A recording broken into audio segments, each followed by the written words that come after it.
Bien, pues buenas tardes. Estamos aquí reunidos en la sala de grados de la facultad para escuchar una conferencia muy interesante del profesor Héctor González Ordi con una temática que creo que a todos nos interesa, como es la prevención del suicidio en el ámbito universitario. El profesor González Ordi, además de ser pues nuestro profesor especialista en psicología clínica, pues es delegado en esta facultad para todo el tema de salud mental. Así que yo le doy las gracias por su colaboración, porque es un tema que nos interesa muchísimo abordar, y le doy las gracias, le digo, que por su colaboración y por, bueno, pues en esta hora entre clase y clase que nos hable de todo este tema. Héctor, cuando quieras. Muchas gracias, señora decana. El agradecimiento es mío porque es una idea que llevábamos fraguando desde el curso pasado, cuando además también la Complutense pues ha puesto muchas líneas de trabajo de forma convergente para abordar este tema, que yo creo que es un tema de interés de todos, y Carmen se ha mostrado enseguida diciendo, bueno, vamos a ver qué podemos hacer, que no, todas las facilidades posibles, así que el agradecimiento profundo a ello. Y también agradecer al rectorado que, bueno, pues con sus técnicos va a hacer que, bueno, esto se pueda retransmitir, que de hecho se esté retransmitiendo en streaming y que, bueno, se pueda ver incluso después, en cualquier momento, lo cual, pues, yo creo que resulta especialmente útil, y probablemente también el hecho de que, bueno, pues agradecer sobre todo a los que estáis presencialmente, que es una hora difícil, porque es una hora, claro, donde o no hemos comido, pero deberíamos haber comido, o estamos a punto de comer, o bueno, pues eso, muy difícil, con lo cual exige un esfuerzo doble, y como tenemos el streaming, pues mucha gente que seguramente hubiera estado aquí, pues ha decidido de alguna manera poderlo ver fuera del aula, y bueno, pues eso se agradece igualmente. Hace una semana exactamente se celebraba el Día Mundial de la Prevención del Suicidio, patrocinado por la Asociación Internacional de la Prevención del Suicidio. Carmen, ¿me das una botella de agua si no te importa mientras te vas? Estupendo, muchas gracias. Fantástico. Y bueno, pues organizado por la Organización Internacional de la Prevención del Suicidio y la OMS. Así que de alguna manera también celebramos eso, que hay un día mundial que se creó para concienciar sobre estos aspectos. Y una buena manera de hablar de prevención, sin duda alguna, es dar información, que yo creo que es la primera manera que hay que empezar, y luego evidentemente se hará lo que otras cosas y otras estrategias, ¿no? Y esa es la idea de la charla. Era más charla que no tanto conferencia para que uno expanda su ego y quede muy bien, sino dar información para que podamos hablar de suicidio, hablar a las claras de un tema que es tabú y que mucha gente calla por muchos miedos y muchos miedos sociales, y sobre todo aprovecho de decir, yo soy profesor de esta facultad, soy profesor del Departamento de Psicología Experimental que está en Somosaguas, pero soy profesor de la Facultad de Enfermería, Fisioterapia y Podología. Y ya les digo a los alumnos, los que estáis presentes y los que están viéndonos en streaming, que esta es una facultad muy especial, porque es muy sensible a las preocupaciones del alumnado, tanto físicas como emocionales, particularmente cuando está en juego el malestar emocional. Y yo me atrevería a decir que todos los profesores, y afortunadamente debo agradecer que hay muchos aquí y muy buenos, especialmente sensibles. Con lo cual, bueno, luego comentaremos, porque he hablado con algunos profesores que no han tenido inconveniente en que dijera sus nombres, por si en algún momento, pues bueno, algún alumno o alguien del personal también de la comunidad complutense, pues bueno, pues quisiera hablar o quisiera ver posibilidades de ayuda, o pues que hubiera un referente, ¿no? Porque muchas veces estamos perdidos, me gustaría, pero ¿qué hago? ¿Cómo lo hago? Bueno, pues buena parte de lo que vamos a hacer aquí tiene que ver con eso, fundamentalmente, ¿no? Con decir, bueno, pues hay posibilidades, se puede hablar, hay que hablarlo, y a partir de ahí, por supuesto, salir de ello. Bueno, pues estos son vamos a ver algún dato rápido para entender de lo que estamos hablando, que realmente es muy relevante Fijaros, tanto la Sociedad Internacional sobre el Suicidio como la Organización Mundial de la Salud estiman que se producen más de 700.000 muertes por suicidio a nivel mundial. Es decir, que muere más o menos una persona por suicidio cada 40 segundos. Un dato que a mí me parece todavía más escalofriante es que de cada persona que muere por suicidio, 20 o más lo intentan, aunque no llegan a ello. Es decir, no es fácil estimar este tipo de cosas, pero bueno, vamos a coger estos datos que son los que tenemos, al menos, al fin y al cabo. La mitad de las muertes por suicidio, un poquito más, son de personas jóvenes, porque mueren antes de los 50 años. La tasa está, pues bueno, con mucha más incidencia en varones que en mujeres, el doble a nivel mundial, pero esa tendencia es igual en todos los países del mundo. Se suicidan más varones que mujeres. A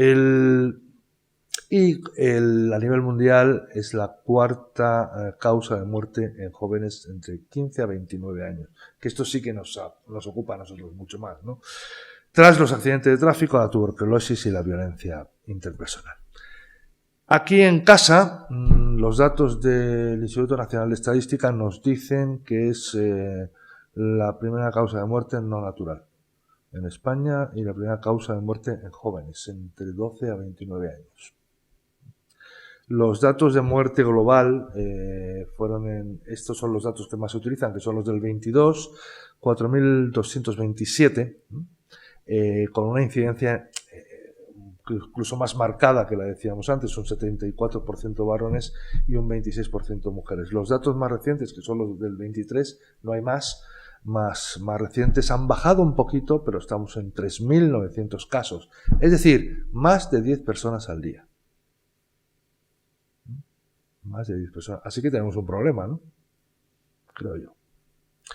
El Observatorio para el Suicidio en España, los últimos datos,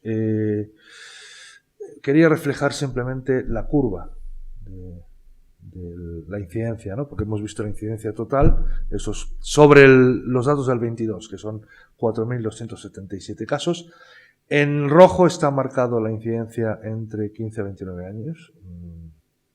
Aunque solo hubiera uno aquí, ya nos preocuparía muchísimo. Imaginaos la incidencia que hay, ¿no? Estamos hablando de más de 300 casos, ¿no? Así que fijaros, especialmente en el rango de 15 a 29 años hay un pico relevante.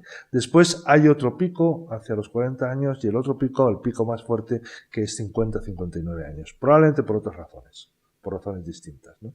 Pero bueno, este también sería un tema a tratar a fondo. Pero como estamos en el contexto universitario, a partir de los 23 o 24, un poquito más, si no os quedáis aquí haciendo otras cosas, doctorado, posgrado, pues ya salís de nuestras manos, ¿no? Por decirlo de alguna manera, aunque bueno, siempre lo recibimos porque estamos aquí esperando.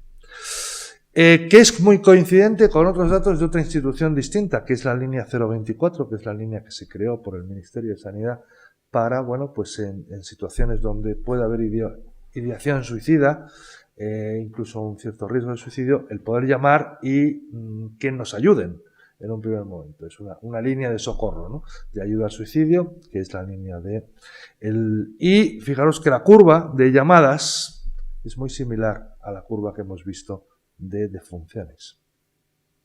Así que, bueno, parece que el problema lo tenemos localizado, probablemente por distintas razones, pero ahí está, ¿no? En esos puntos críticos. Y uno de ellos nos afecta directamente y afecta a nuestros alumnos. Bueno, pues vamos con algunas cuestiones. Por ejemplo, mucha gente entiende que muchas cosas del suicidio, como es un tema que no se habla, y además quien lo piensa no lo dice, bueno, pues se generan muchos mitos en torno al suicidio. Vamos a ver algunos rápidamente. Uno de ellos primero, mejor no hablar de ello. Nos lo estamos cargando hoy a través de esta pequeña charla, ¿no? No vayamos a dar ideas, no, falso. Al contrario, normalmente el que está pensando en suicidarse lo está pensando mucho tiempo antes de que tú puedas hablar. Así que cuanto antes se hable y a las claras, mejor. Porque así podemos evaluar y podemos valorar si hay ideación, si solo es una idea, porque me siento mal, O a lo mejor ya estoy pensando en alguna forma de ejecutar esa idea, que es lo que se llama la planificación. Y esa planificación incluso pues la voy haciendo cada vez más estructurada y no digamos encima que es el riesgo máximo ha habido algún intento previo. Estamos hablando de un rango de riesgo en suicidio. Por tanto, por eso es tan importante hablar. Porque si hablamos, podemos valorar cuál es el riesgo. Nosotros somos sanitarios, así que en nuestra mano está, de alguna manera, el poderlo hacer. Pero yo diría que cualquier persona, ¿no? O sea, que si en vuestro entorno podéis ver que hay personas que puedan estar en esa situación, hablar. Y la segunda cuestión, y ya hacemos spoiler de toda la charla, escuchar.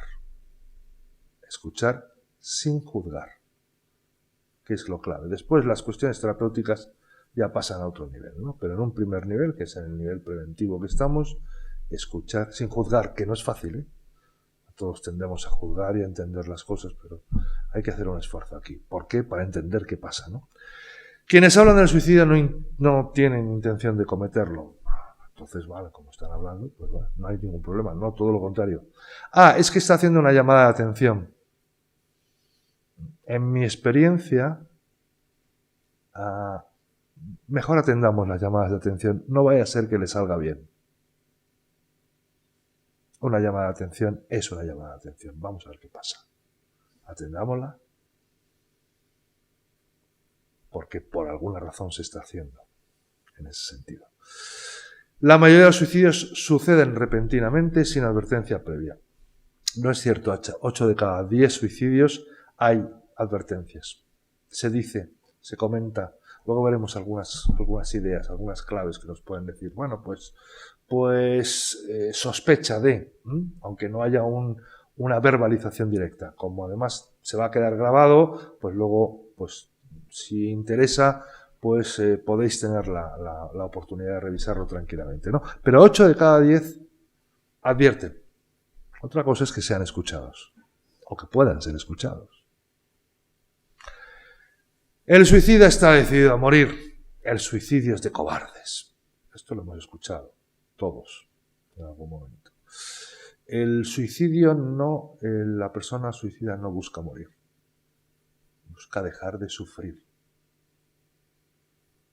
Por tanto, si yo busco dejar de sufrir, tengo que estar sufriendo mucho. Tengo que estar pasándolo muy mal. Y el problema es que nadie me entiende. Porque claro, como no sangro, o no tengo algo roto, que es como se ve fácil, ¿no? Pues claro, no parece que me pase nada, excepto que tal vez tenga la cara un poco más triste de la cuenta, ¿no? Pero lo estoy pasando muy mal. Yo no me quiero morir, nadie se quiere morir. Pero ¿qué pasa? Que hay una asociación inmediata que tenemos todos. Cuando estamos agobiados con un pensamiento y nos vamos a dormir, ¿qué ocurre? Que generalmente dejamos de pensar en ello y dormimos. Y muchas personas dicen, bueno, si me duermo, no sufro. Ya mañana por la mañana, cuando me despierte, bueno, ya vemos qué hago con eso, ¿no? Claro, pues si lo llevamos al extremo, la idea de suicidarse es la idea de si me duermo eternamente, dejo de sufrir eternamente. Pero no me quiero matar. Y no es una cobardía, no sé otra forma de hacerlo.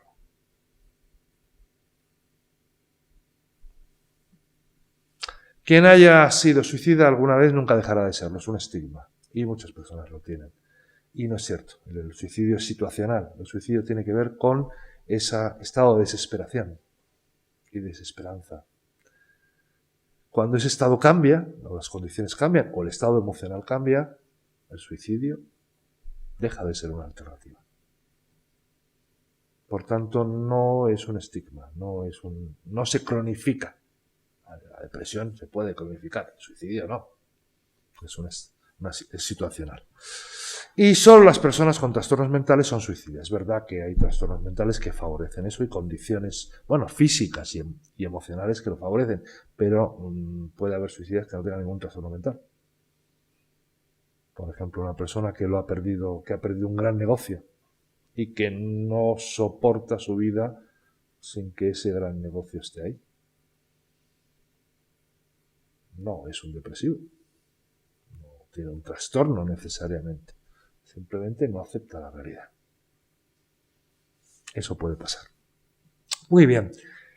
Bueno, este es un dato del informe del Plan de Actuación contra el Suicidio que se realizó hace unos meses por especialistas en la Complutense. Bueno, pues claro, el dato es impresionante. Se estima que hay una ideación suicida en torno al 36%. Es decir, ideación suicida significa que alguien ha pensado en suicidarse. Pensar en suicidarse no significa que te vas a suicidar, pero sí que estás pensando en suicidarte. Si estás pensando en suicidarte es porque te sientes muy mal. Por tanto, vamos a ver qué condiciones hacen que te sientas muy mal y qué cosas podemos cambiar interna y externamente para que eso también cambie.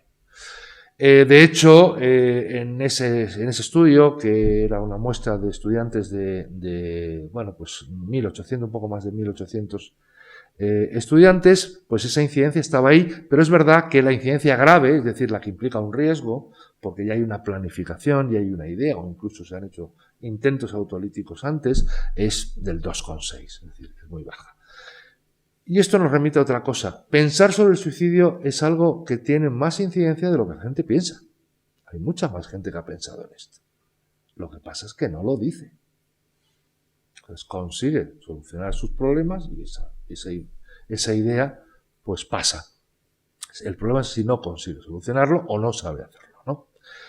¿Qué factores de riesgo? Vamos a ver, repasar rápidamente algunos factores de riesgo, porque la idea es básicamente decir, a ver, el suicidio y la conducta suicida es algo complejo, no es simple. No podemos explicarlo con una sola cosa. Como todo en la vida es mucho más complejo y es multifactorial. Y algunos factores que sabemos que inciden por la investigación, nos dice la investigación clínica, pues la baja autoestima, aunque la baja autoestima no necesariamente te va a llevar a autoestima, pero evidentemente hay una baja autoestima, probablemente una baja autoestima que viene de antes, una baja percepción del apoyo social y emocional, algo que es crítico, me siento solo, sentir que me siento solo, que no significa estar solo, uno puede estar acompañado, muy acompañado, pero no me siento acompañado. Ahí, eso es clave, explorarlo, porque si buscamos ayuda no contamos con esa red, aunque exista, porque si uno se siente solo. El pesimismo, que no es realismo, siempre digo lo mismo, el pesimista no es realista, es pesimista. El realista es el que valora las cuestiones positivas y las negativas y llega a un equilibrio más o menos. El pesimista es el que solo está pensando en los aspectos malos que pueden ocurrir, ¿no? La desesperanza, uno de los aspectos críticos. Desesperanza es, da igual lo que haga, nada va a cambiar. Esto ya no tiene arreglo. Es una forma de tirar la toalla. Bueno, la depresión, que es un factor de riesgo claro, falta de habilidades sociales, claro, si no lo decimos, si no manejamos, no nos encontramos, pues aquí las TICs, que se llaman ahora, los móviles, que llamo yo porque soy un viejales y entonces para mí son móviles, pues no ayudan, porque aparentemente tenemos mucha red social, pero solo aparentemente, como bien sabemos todos, ¿no? Un inadecuado control de impulsos, esto es clave, porque muchos intentos de suicidio tienen que ver con la falta de control de impulsos, y eso a lo mejor se puede haber favorecido, por ejemplo, con el consumo de alcohol y drogas. De hecho, uno de los factores de riesgo más críticos es alcohol y depresión. Juntos. Bueno, otros factores de riesgo en adolescentes. Esto para nuestros estudiantes tal vez más jóvenes, los más mayores van dejando esto, entonces ya no. Pero la insatisfacción con la imagen corporal. Aquí la presión de las redes sociales es importante. Ahí empieza a haber estudios en esta dirección, claramente. El desapego con respecto al cuerpo y quejas somáticas o mala capacidad interoceptiva. Las autolesiones son un indicador de riesgo, ¿no? ¿Por qué me autolesiono? ¿Por qué me daño a mí mismo? qué pasa ahí. Y, claro, tenemos que contar. ¿Hay trastornos mentales que favorecen el suicidio? Sí, aunque antes hemos visto, el suicidio no tiene por qué implicar trastorno mental, pero sí sabemos todos que el trastorno mental pues sí puede tener riesgo. El trastorno límite de personalidad, la anorexia, la depresión, el trastorno bipolar y la esquizofrenia son los que más incidencia tienen. No es exclusivo, pero desde luego son los que más incidencia se llevan en cuanto a riesgo de suicidio. Personales. Intentos previos, hemos dicho la depresión, la ansiedad o el estrés postraumático. Por tanto, aunque el título de la charla es prevención del suicidio, bueno, vamos a cambiarlo a media charla, si os parece. Prevención del malestar emocional, porque es importante. La ansiedad puede llevar a una sensación de indefensión, porque no sé cómo manejar mi ansiedad. Y me ahoga, literalmente. El estrés postraumático, sobre todo cuando nos encontramos con entornos de violencia familiar. Bueno, una enfermedad grave o el dolor crónico. Bien sabemos en esta facultad que esto es importante. La discapacidad, que en un momento determinado, es decir, bueno. El consumo de sustancias, alcohol y otras drogas, sobre todo porque lo que hemos dicho, incrementa el riesgo de impulsividad y por tanto conductas de riesgo, entre ellas la conducta suicida. El acceso, por supuesto, a armas o a medios que puedan ser letales, como la medicación en altas dosis, como ciertos tipos de medicación. Bueno, la historia de violencia familiar, el perfeccionismo. El perfeccionismo no es una variable de bienestar psicológico, porque nunca se llega a ser perfecto. Entonces, no hay fin. Entonces, el perfeccionismo excesivo es un factor. Autolesiones, la soledad, que hemos dicho antes, el uso inadecuado de tics, el rechazo a la imagen corporal, sobre todo si además puede conllevar por detrás algún trastorno de la conducta alimentaria, ¿no? A nivel familiar, ¿qué factores de riesgo tenemos? Por eso un poco lo que quería ilustrar aquí es la cantidad de fuentes que puede haber para que en un momento determinado alguien pueda llegar a esta ideación y se lo tome en serio. Pérdidas graves o recientes de familiares, seres queridos, la ruptura de pareja o la ruptura no deseada. Abuso de sustancias y alcoholismo en el entorno familiar, que generalmente conlleva ambientes disruptivos y ambientes violentos. La negligencia en los estilos educativos, con la violencia física, emocional, psicológica o incluso sexual, que lo hay. Rupturas de vínculos familiares afectivos y las familias con altos niveles de perfeccionismo y de exigencia. Es decir, entornos familiares donde se espera de nosotros lo máximo. Normalmente lo que las familias no han sido. O lo que se han sido y tú tienes que ser más. Pero si yo no quiero ser más, ya, pero tienes que serlo. Sociales, falta o pérdida de red de apoyo social. Aquí no cuentan los likes, no está contemplado en el apoyo social los likes que nos puedan dar en entornos sociales. El apoyo social se valora por la calidad de apoyo social. No todas las personas que tenemos a nuestro alrededor pueden servirnos cuando estamos mal. Entonces, no solo es números, sino calidad. ¿Con quién contamos, de verdad? Y a veces nos llevamos sorpresas, y hay que hacer una gestión de agenda nueva, un cambio de agenda. Quitar a algunas personas y a lo mejor poner a otras que nunca pensaríamos que, bueno, pues que están ahí, ¿no? Víctimas de acoso escolar o ciberacoso. Las redes aquí multiplican todo por cientos de miles. El rechazo social o el maltrato, condición o una condición por orientación sexual o el desarraigo cultural, claramente, ¿no? Son factores también. Bueno, vamos a ver, advertencias, podríamos hablar de cada uno de los factores un montón de tiempo, pero obviamente No lo vamos a hacer porque la idea es que queden ideas claritas y que después se puedan trabajar, procesar, pensar, bueno, y tener en cuenta. ¿Qué signos, qué evidencias hay de que alguien quiere suicidarse? Como hemos visto que la gente no lo dice, por regla general, o lo puede decir, pero en condiciones muy concretas, muy empáticas y a gente muy especial, puede decirlo, o ya cuando está muy desesperado. Bueno, pues sí que indirectamente se utilizan muchas claves, ¿no? Por ejemplo, hablar de quererse morir o matarse. Bueno, yo, si en realidad si me cayera por aquí, tampoco pasaría nada. Total, si no existiera, ¿qué iba a pasar? ¿Quién se iba a enterar? ¿O a quién le iba a importar? Tomamos nota, ¿eh? De nuestro entorno.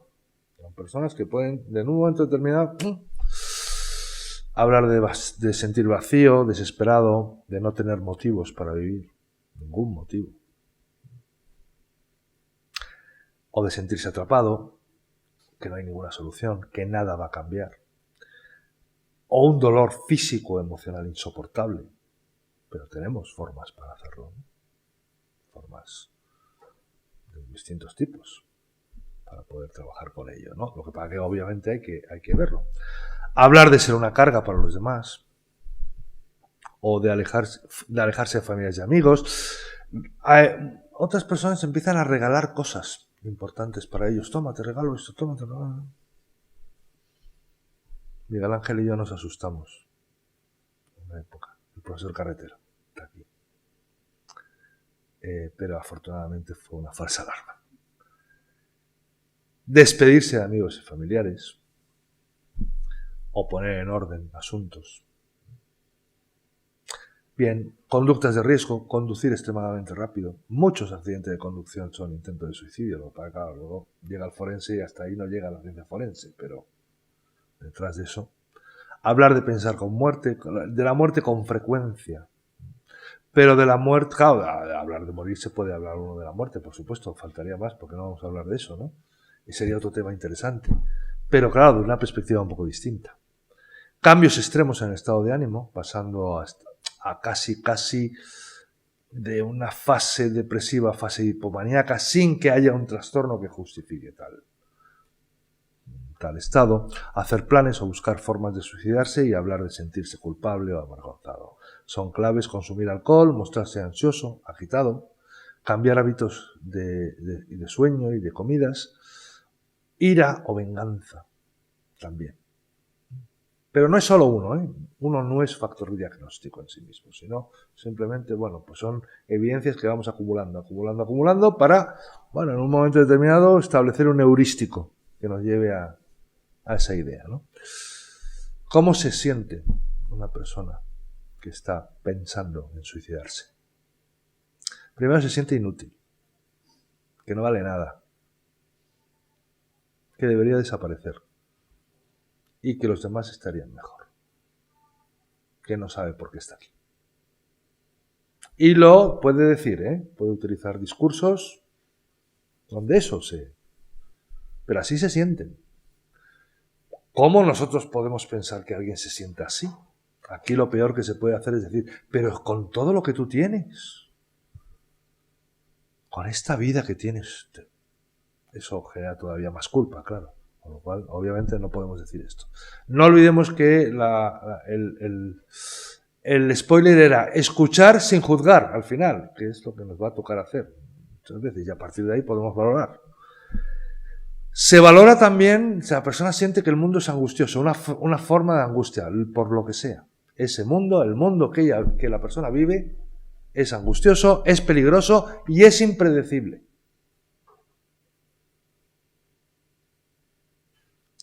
Muchas veces pueden decir, odian su vida o no quiero esta vida. Que también lo hemos comentado en algún momento de pasada, ¿no?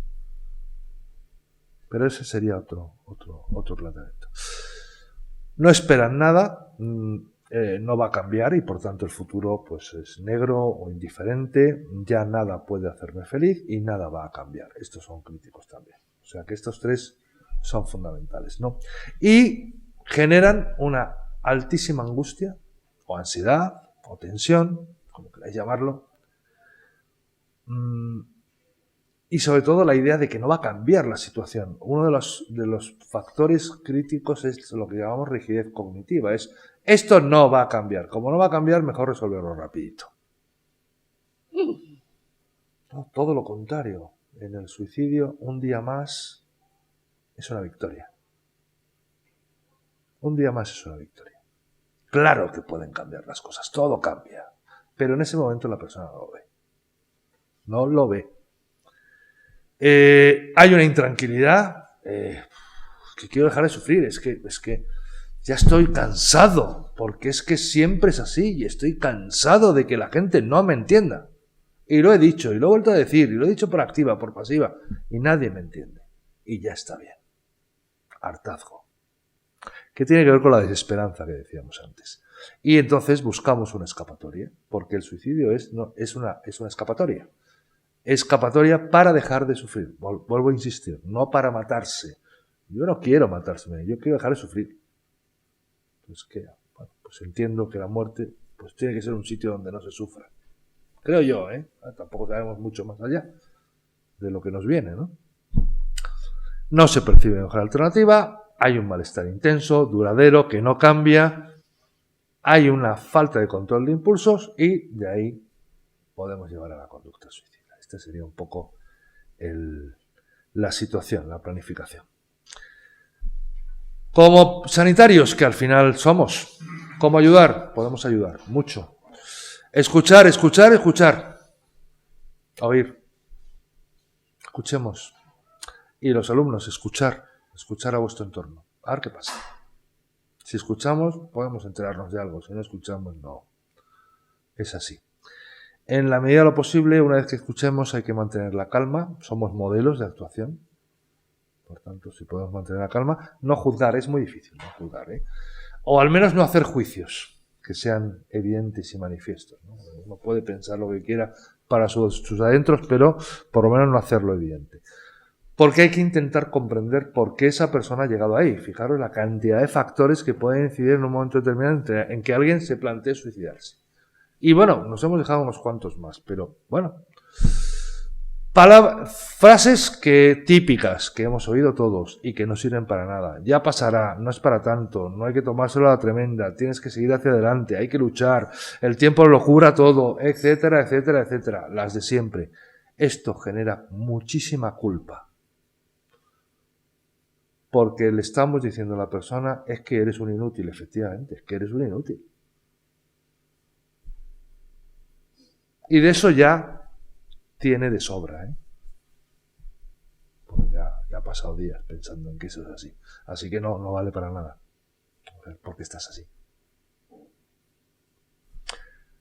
Estar disponible si es necesario, avisar al entorno personal y familiar, confiable, y por supuesto, facilitar la ayuda profesional especializada. Y aquí, bueno, hacer ejercicio, pasear, caminar, actividades fuera de casa. El deporte es fundamental para el estado de ánimo. Reduce la depresión, la actividad física, reduce la ansiedad. Fundamental. Tratar de hacer cosas o buscar situaciones que provoquen tranquilidad, relajación, seguridad, en lo que se pueda. Comer, dormir bien. Estos son estándares. Después se puede o no se puede. Escribir o grabar un diario. Facilita escribir los pensamientos, escribir los sentimientos, facilita después lo que nosotros llamamos el insight, la reflexión, el poder decir, oye, ¿cómo estoy? Reducimos la impulsividad al hacer eso. Pues al haber menos impulsividad puede haber un poco más de reflexión y eso nos da tiempo, ¿no? Valorar, si es posible, las cosas que antes se tenían, antes de sentirnos tan mal, porque nos hemos olvidado de que nos hemos sentido bien en algún momento. ¿Qué nos ha hecho sentir bien? Alguien puede a veces decir, no, es que ya fulanito ya no está, yo antes me sentía bien. Bueno, y cuando fulanito no estaba, cuando estaba contigo, cuando no estaba, ¿no te sentías bien? Ah, sí, con otras cosas. Nos hemos olvidado de eso porque hay un sesgo de primacía emocional. Y la primacía emocional es el malestar. Entonces, el malestar lo invade todo, así que no podemos entender otra cosa, ¿no?